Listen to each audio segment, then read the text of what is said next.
Hey guys, I got bored this afternoon, and then so my friend came over and delivered this to me. He had to leave right away. So this is, as many of you know, a Recon CS6. The Recon CS6 is actually a very good blaster stock. It gets a solid 40-foot range, which is good for a stock blaster. And but to get even better range, we're gonna mod it.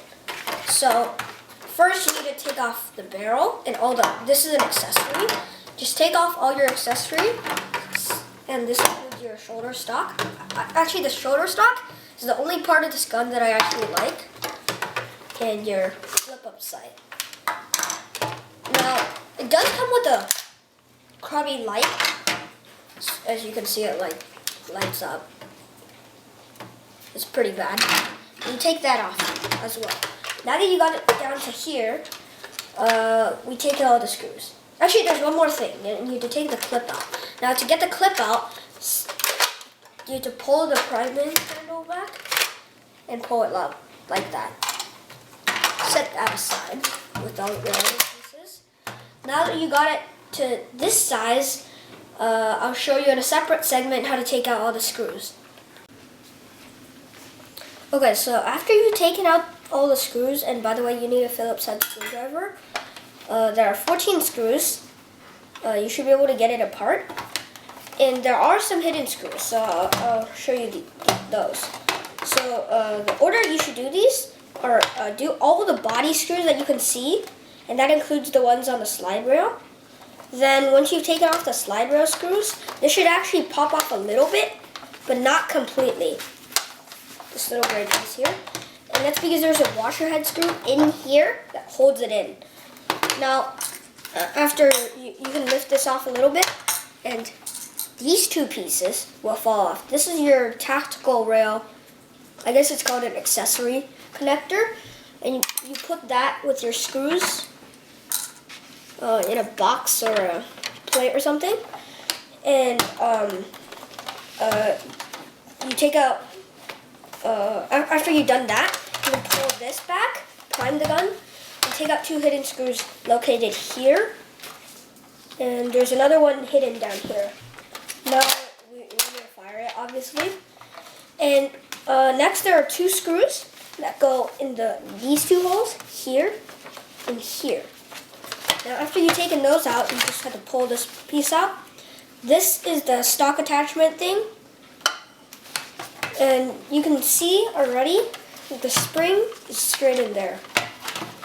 Now, you should be able to lift the entire thing apart. And this will fly off. Put this aside. This is what holds the, I guess, dart thing in. And now you can see that there is actually a washer head screw right here that holds this gray piece in. Put this next to all your other stuff. And here, you can get a very nice look at your internals. Okay, so there are a lot of mods that we'll be doing. And first, mostly we'll be doing it to the plunger tube. And so first we need to thread the spring out. And this is your catch. This spring will not fly out like any other gun because this is seated down in there, down underneath. So you thread your spring out. And I know that Orange Modworks has a Recon upgrade spring. They also have a Stage 1, Stage 2, and Massacre kit for the Recon. And this is really a pretty wimpy spring. So if you're considering on doing a spring replacement, make sure you upgrade the catch spring too. I think Orange Modworks also sells those. Now, put this spring aside, and if you haven't taken your clip out yet, take it out. You have to push this down. And I'll be showing you what I'm going to be doing to the plunger. Okay, so to get this plunger out is really easy. All you have to do is pull your cocking mechanism back and just pull it all the way out. Now you can see that this piece, this orange piece right here, is hanging limp. And that just goes right here. Now I've also taken out this piece, which I think is a clip lock.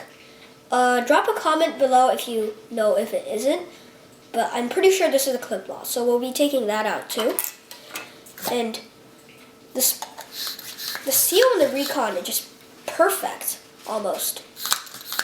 But there is one small hole on both sides of the plunger tube, and these are the air release holes. We'll be sealing that, and you can see right now that the air restrictor is still completely in there. Now we don't want the air restrictor to be in there, so we'll be taking that out with probably a really long screwdriver, like this one. Let me see if it fits. And yes, it does. So I'm going to be using the hammering method, and I'll show you the air restrictor once I get it out. Okay, so now what I did was I covered these two holes with tape. You can also use epoxy or hot glue. They all work. And I actually ended up putting Teflon tape under the O-ring because I thought it was necessary, even though the seal was nice. And I also killed the air restrictors. I didn't end up using a hammering method because a hammering method didn't work for me. So we used a screwdriver. We got it really, really, really hot. And hot iron really kills the plastic. So after you've done those mods, actually one more thing, I put foam padding on the bottom just to make sure this plaster doesn't destroy itself. So now, after you've done those 5 mods, which are the clip lock removal, I already put that away, the air release hole, air restrictors, foam padding, and Teflon tape, after you've done all of those mods, it's time to put the blaster back together. Now, this is pretty easy to put back together as long as you know what to do. So first you gotta set your catch-in over this thing. And I already put my trigger bag in place. That's pretty much self-explanatory.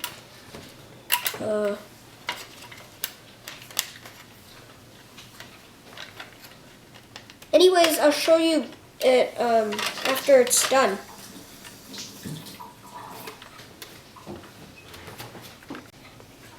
Okay, now after we put it back together, you get this, which is what it originally looked like. All the mods were really simple. Anyone can really do it, as long as you have a screwdriver. That's pretty much all you need. Now, let me give a firing demo for you. So I only have one dart. I only have one dart in this clip. Oh well. All right. And you prime it and fire. I am getting ridiculous ranges, at least 50 feet, flat. Now the only problem with this is that it's crazy loud. Now, the problem with being loud is if you're in a nerf war and you're trying to snipe someone, it's not very good if it's really loud. So, even after you put the foam padding in, it's still really loud. So, this is a very fun mod. I'm happy with how it turned out, and thanks for watching.